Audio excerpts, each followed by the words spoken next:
Hi viewers, আশা করি আপনারা সবাই ভালো আছেন। আমিও ভালো আছি আলহামদুলিল্লাহ। তো আজকে আমি এসেছি যে টপিকসটা নিয়ে আপনাদের সাথে কথা বলার জন্য, সেটা হচ্ছে পাসপোর্ট সাইজের ছবি।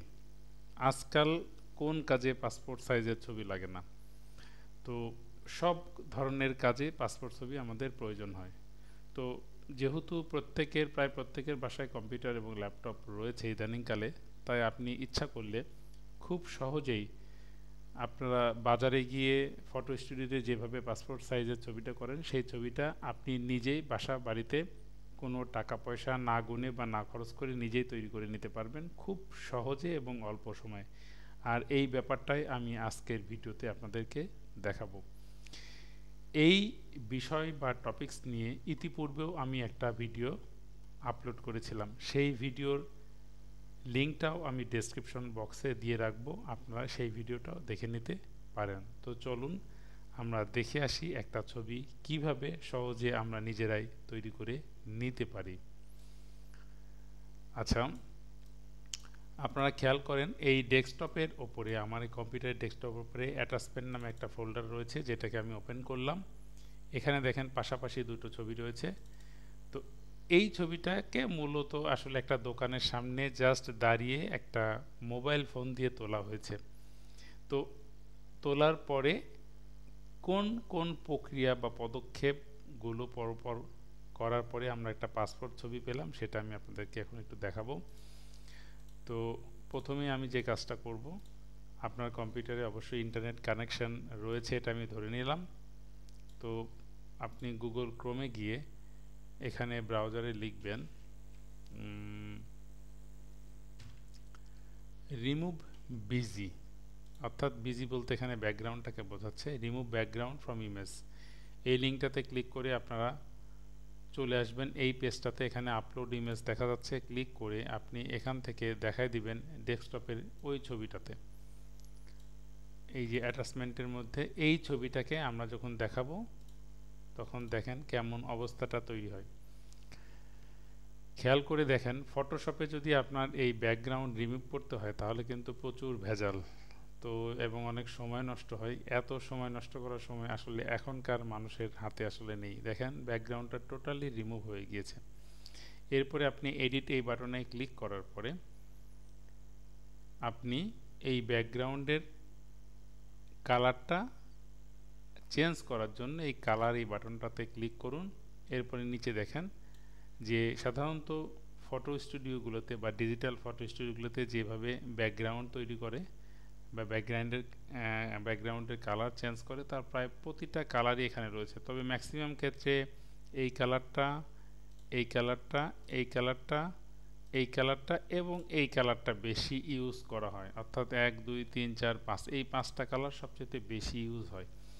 তো আমিও এই পাঁচটা কালারের যে কোনো একটা কালার চুজ করছি। আমি আপাতত এইটাকে চুজ করলাম, বাস এইটাকে চুজ করলাম, ধরেন এই কালারটাকে। এরপরে আমরা ডাউনলোড করে নেব এই ছবিটাকে, ডাউনলোড ইমেজ। তো এই ডাউনলোড করার পরে এই ছবিটাকে আমি যথারীতি নিয়ে গিয়ে রাখবো কোথায়, যে এই ছবিটাকে যথারীতি আমি নিয়ে গিয়ে রাখবো এই অ্যাটাচমেন্ট ফোল্ডারের ভিতরে। দেখেন আমি এটাকে পেস্ট করছি। তো আমি রিপ্লেস করতে বলা হচ্ছে এই জন্য যে এখানে এরকম নামে একটা ফাইল ছিল, আমি এটাকে রিপ্লেস করে দিচ্ছি। তো ছবিটা এখানে চলে এসেছে। তাহলে দেখেন এই ছবিটা থেকে ব্যাকগ্রাউন্ডটা আমরা কত সহজে রিমুভ করে ফেললাম। কিন্তু এটা যদি আপনাকে ফটোশপ দিয়ে করতে হতো তাহলে কিন্তু প্রচুর সময় লাগতো।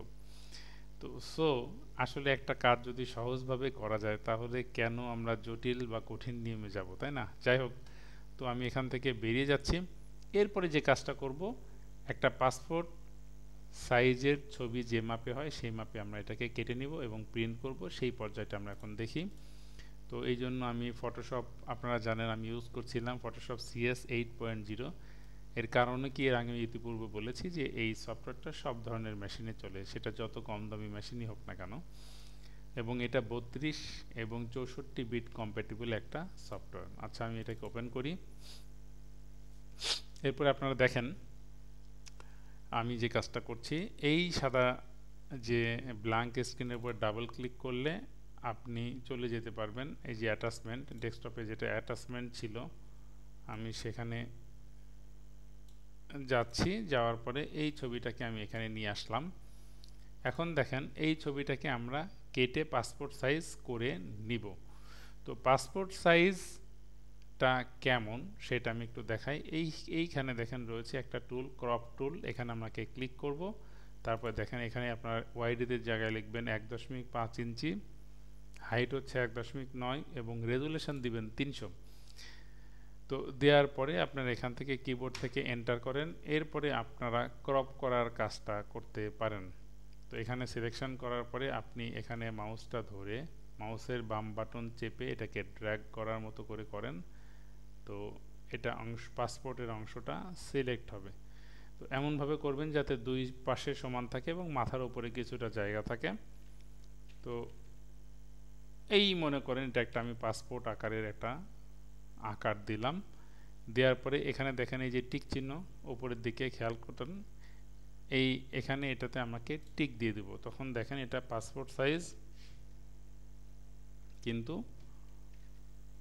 সাইজ কিন্তু এটা হয়ে গিয়েছে। এরপরে আপনারা যেটা করবেন কিবোর্ড থেকে কন্ট্রোল এবং এল চাপলে এইটা আসবে, অথবা কন্ট্রোল এম চাপলে এটা আসবে। এই শুধুমাত্র দুটো টুলসের ইউজ করবেন, যেহেতু আপনারা এখনও প্রাইমারি লেভেলে কাজ করছেন, অ্যাডিশনাল টুলগুলো দরকার নাই।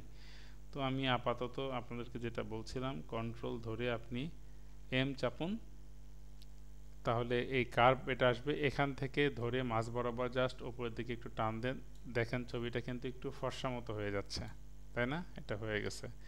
এরপরে যদি আপনি কন্ট্রোল এল চাপেন বাটন থেকে কিবোর্ডে, এরপরে আপনি এখান থেকেও কিন্তু ছবির উজ্জ্বলতা কম বেশি বা কালারের ডেপথনেস আপনি করে নিতে পারবেন।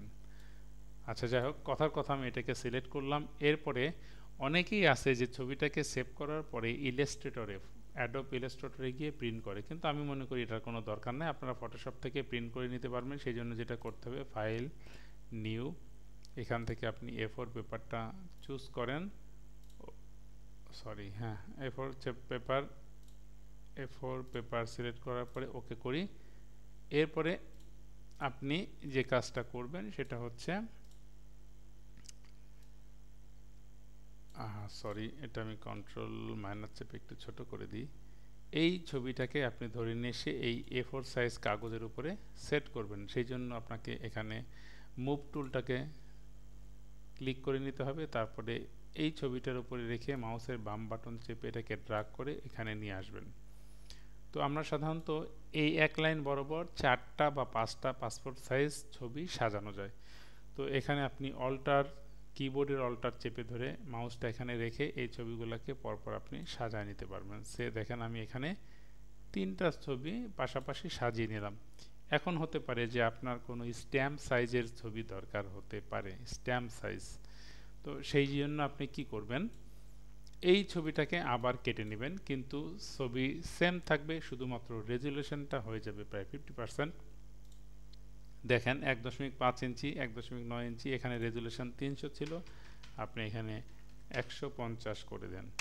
150 করে দেওয়ার পরে আপনি এখান থেকে এই ছবিটাকে আবার ক্রপ করে নেবেন। নেওয়ার পরে আপনি যখন এখানে অ্যাপ্লাই করবেন, দেখেন ছবিটাকে একটু ছোট মনে হচ্ছে, এটা কিন্তু আসলে স্ট্যাম্প সাইজ। এখন অনুরূপভাবে এই যে উপরে যে মুভ টুল, এই মুভ টুলের মাধ্যমে এটাকে আমি আবার এই জায়গায় টেনে সরিয়ে নিয়ে আসব, এবং অনুরূপভাবে অল্টার চেপে আমাদের যেগুলো দরকার সেগুলো আমরা ইচ্ছা করলে এখানে তৈরি করে নিতে পারবো। আমি পাশে আরেকটা বসাই। তো ভিউয়ার্স, আশা করি বুঝতে পারছেন যে ব্যাপারগুলো আসলে খুবই সহজ এবং নর্মাল একটা ব্যাপার। এরপরে আপনি যে কাজ করবেন, এইটাকে আপনাকে কম্পিউটারের সঙ্গে সংযুক্ত প্রিন্টার দিয়ে প্রিন্ট করবেন। সেই জন্য ফাইল, এরপরে আপনি চলে যাবেন প্রিন্ট উইথ প্রিভিউ, এখানে ক্লিক করার পরে দেখবেন যে মাথাটা একটু উপরের দিকে চলে গেছে। এই জন্য সেন্টার ইমেজের এই টিক মার্কটাতে ক্লিক করার পরে আপনি এখান থেকে মাউসের বাম বাটন চেপে ধরে এটাকে মোটামুটি যেভাবে আপনি পৃষ্ঠাটাকে দেখতে চান সেইভাবে রাখেন। এরপরে প্রিন্ট, প্রসিড, প্রপার্টিজ, এখান থেকে A4 কাগজ সিলেক্ট করুন। পোর্ট্রেট মানে ওরিয়েন্টেশনটা কীভাবে, লম্বালম্বি না আড়াআড়ি প্রিন্ট হবে, এখানে লম্বালম্বি দেন। তারপরে এখানে দিবেন অবশ্যই ফটো পেপার গ্লসি।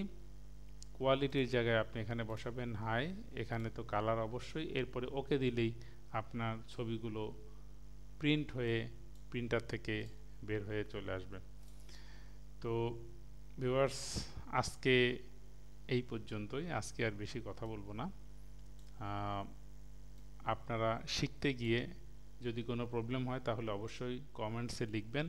আর হ্যাঁ, কিভাবে শিখবেন সেই ব্যাপারটা সম্পর্কে আমি বলি। অবশ্যই আপনি পাশাপাশি দুইটা কম্পিউটার মনিটর রাখবেন। একটা মনিটরে আপনি টিউটোরিয়াল ভিডিওগুলো দেখেন এবং সে অনুযায়ী করতে থাকেন, তাহলে দেখবেন যে খুব দ্রুত আপনি শিখে ফেলতে পারছেন, অর্থাৎ শেখাটা আপনার জন্য খুব সহজ হয়ে যাচ্ছে। যাই হোক, আমি প্রায় ভিডিও শেষ প্রান্তে এসে গেছি। সামনের দিন যেটা নিয়ে বা সামনের ক্লাসে যেটা নিয়ে আলোচনা করব সেটা হচ্ছে যে ছবির যে ব্যাকগ্রাউন্ড, এই যে আমরা যখন নীল কালার বা অন্যান্য আশেপাশে যে কোনো কালার সিলেক্ট করব, তখন এটা প্রিন্ট করার পরে কাঁচি দিয়ে এই ছবিটাকে পাসপোর্ট সাইজে কেটে নিতে আমাদের সাধারণত কোনো অসুবিধা হয় না। কিন্তু এই ছবিটাই যদি আপনার ক্লায়েন্টস বা আপনার নিজের ছবিতে যদি এই ব্যাকগ্রাউন্ডটা সাদা থাকতো, তাহলে কাটতে গিয়ে কিন্তু আমাদের খুব সমস্যা হয়। তো এই জন্য আমরা কি করব, ছবির চারপাশে একটা বর্ডার বসায় নিতে পারি, যাতে ওই বর্ডার বা দাগ বরাবর কাঁচি চালিয়ে আমরা ছবিটাকে নিখুঁতভাবে পাসপোর্ট সাইজে কেটে নিতে পারি। তো এই ব্যাপারটা আমরা সামনের ক্লাসে দেখব। সেই পর্যন্ত আমার সঙ্গেই থাকুন। আশা করি ভিডিওটা এনজয় করেছেন। আজকের মতো এখানে শেষ করছি। খোদা হাফেজ, বাই বাই, টাটা।